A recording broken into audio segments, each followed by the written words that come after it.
In gig economy, it's still better to be classified as an employee. The creation of technology-driven industries has given rise to new business models that may not follow the traditional employer-employee relationship. Companies, for example, may practice outsourcing or crowdsourcing where they obtain the services from the general public, rather than from traditional employees or suppliers.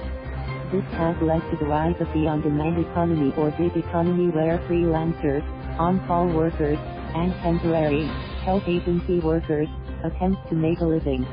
One perfect example of a company that would not exist without the current technology is Uber. Uber claims it is simply a provider of a ride-hailing application. However, in multiple lawsuits filed by its drivers, it is alleged that Uber is in the business of providing car service to customers, and that these drivers' services are fully integrated into Uber's business, and without the drivers, Uber's business would not exist.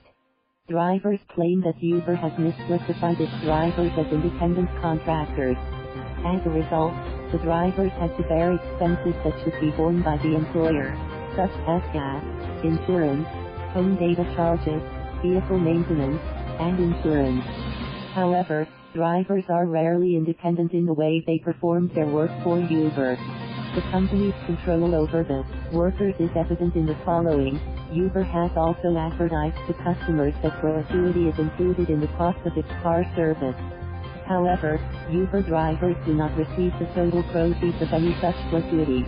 Because Uber tells its customers that gratuity is included in the price of its service and so they do not need to tip, few customers leave tips for the drivers.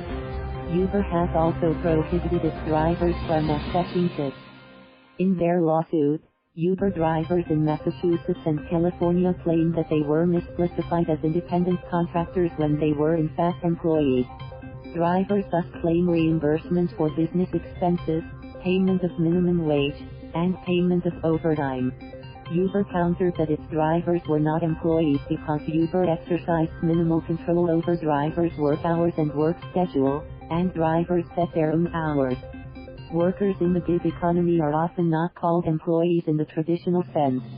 Many of them are labeled independent contractors and do not have the same rights and protections that employees enjoy.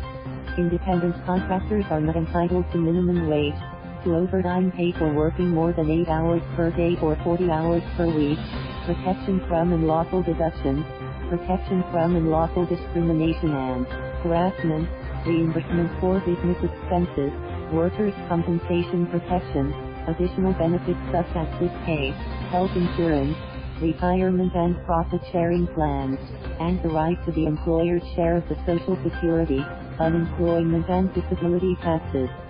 There are several factors that determine whether a worker has been correctly classified as an independent contractor.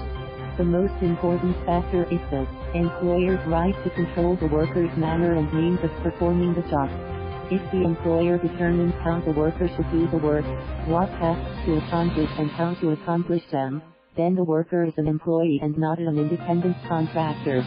Misclassified employees may be owed back wages such as overtime pay, wages for missed breaks, and reimbursements for business expenses. If the misclassification occurs for several years, the back wages and reimbursements owed may be significant. Rather than proceed to trial, Uber agreed to pay $1 million into a settlement fund for the drivers. Uber also agreed to modify its business practices by maintaining a written policy posted online governing the deactivation of drivers' accounts. Thank you for watching. Please subscribe.